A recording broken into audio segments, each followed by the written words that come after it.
We got to a point where all phones look the same. You have a piece of glass on the top with a camera cutout, a frosted back with a triple lens camera module, and then a shiny frame that holds everything in place. Like, even the features inside all flagship phones are also the same. 120Hz panel, super fast chip, a bright display, so there's really not much that manufacturers can change. And that is why the biggest focus of every manufacturer every year has been the one thing that they can change: the camera. We've seen some crazy innovations lately with 200 megapixel sensors, large 1-inch sensor sizes, variable apertures, and so much more. And it seems like Apple will be doing the same with the iPhone 15. So here are the 4 biggest camera changes to expect. Number 1, a 1-inch sensor. And I know, this is very unexpected, but according to Icenoverse, who's been a very reliable source in the past, the iPhone 15 Pro Max would feature Sony's new IMX903 sensor, with a size of 1/1.14 inches.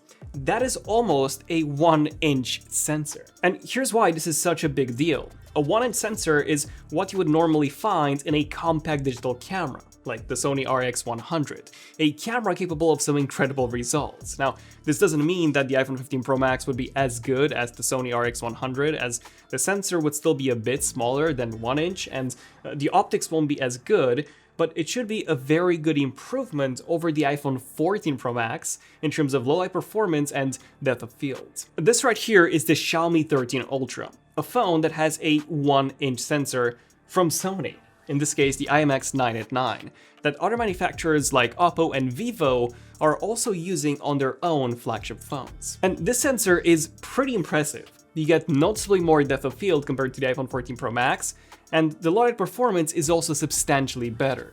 So if anything, you should expect something similar as what we can currently see from the Xiaomi 13 Ultra on the iPhone 15 Pro Max. In fact, the results could even be better than the IMX989, as according to Icenoverse, the IMX903 would actually be more expensive to manufacture than the IMX989, despite being smaller in size. And the reason for this being its dual layer technology, which in theory should significantly improve the low light performance. Oh, and fun fact, the iPhone 15 Pro Max won't actually be the world's first phone to feature a dual layer sensor. Instead, that is the Sony Xperia 1 Mark V that just launched, and that one features a dual layer sensor called the Exmor T. And even though the Exmor T isn't quite as big as the 903 inside the iPhone 15 Pro Max, but rather only 1/1.35 inches in size, the footage coming out of it in low light scenes is really, really impressive.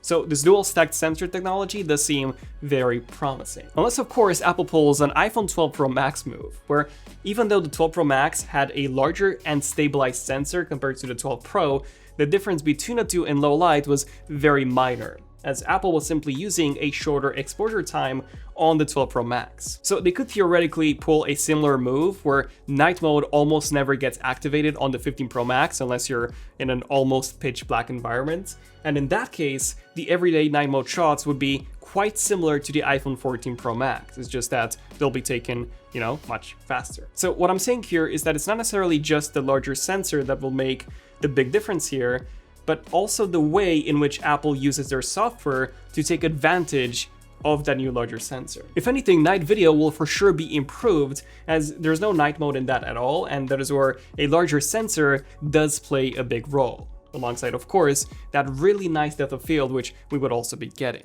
Now, the second big camera upgrade to expect is a periscope module, which just like the larger sensor would be exclusive to the Pro Max model.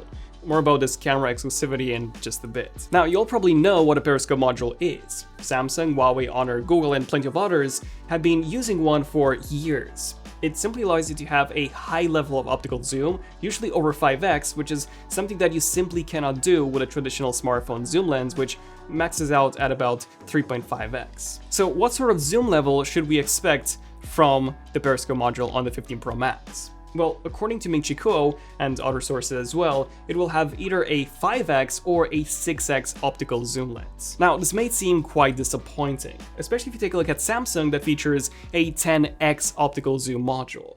But I think a better comparison would be against the Pixel 7 Pro, which also only has a 5x optical zoom module, but because its module is 48 megapixels in resolution as opposed to Samsung's 10 megapixels, it also uses that resolution to zoom in more, resulting in an image that is very close to the 10x optical zoom on the Samsung. Which means that as long as Apple uses a high resolution module here, like 48 megapixels or so, they will be able to achieve a very similar result to Samsung here, if not even better. And the reason why I'm saying that it could also be better is because Apple has some very impressive AI upscaling in place right now.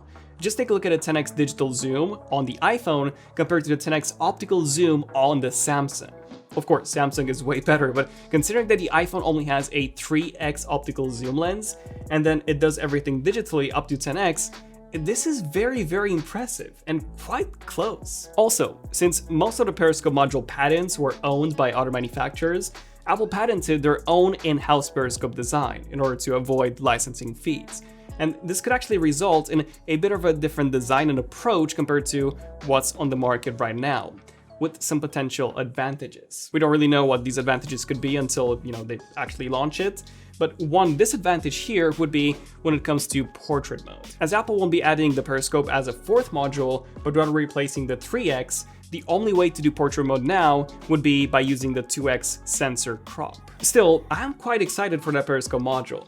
Like, that's the main reason why I keep taking my S23 Ultra with me when I go somewhere, as the zoom level gives me a lot of flexibility. Having that on the iPhone 2 would be awesome. So those are the two big iPhone 15 Pro Max camera upgrades, the larger dual stack sensor and the periscope module.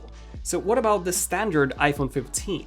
Well, our theory was that it would now use the same sensor as the iPhone 14 Pro, as Apple has been doing this since the iPhone 13, where the base model used the sensor from the previous Pro models. And it turns out that this will indeed be the case, according to well-known tech analyst Jeff Poo. Now, I'm honestly quite excited to see that 48 megapixel sensor move to the iPhone 15 models. I think the only question here is, would we also get ProRAW? ProRAW has been exclusive to the Pro models of the iPhone, but on the iPhone 14 Pros, ProRAW is the only way to actually take full 48 megapixel photos, unless of course you're using a third-party app. My guess is that they won't bring it, and that the 48 megapixel sensor would just be used for marketing purposes, and that all the photos that you'll be taking will be binned to 12 megapixels. One advantage of that 48 megapixel sensor though would be the ability to get 2x zoom using sensor crop, which would be a huge gain for non-Pro iPhones, as